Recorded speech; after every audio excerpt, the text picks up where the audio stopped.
দেখো বন্ধুরা কি এসছে, বাবাকে নিয়ে আসছে লক্ষ্মী। আমার বাবা এখানে দুদিন থাকলে লক্ষ্মী বলবে আর রান্না করতে আসবো না, এটা আমি একদম শিওর। এই যে ঘি, আবার ঘি এসছে ব্যারাকপুর থেকে। আগের ঘিটা পুরো পড়ে রয়েছে 1 কেজি। আর এই যে রাবড়ি, এতটা রাবড়ি। দাঁড়াও বাবা, চুপ করো। এই যে এত লিচু,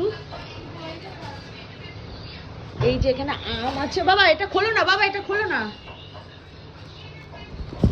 এই যে আম, বাবা আম।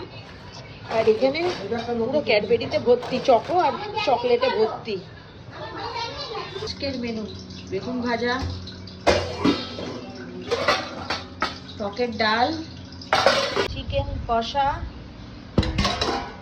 ভাত, আর মাছটা হচ্ছে ইলিশ মাছ ভাজা।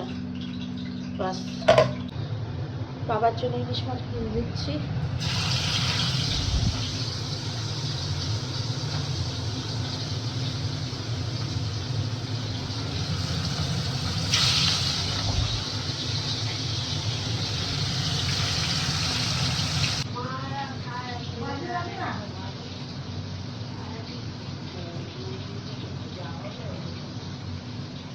যাবে বললে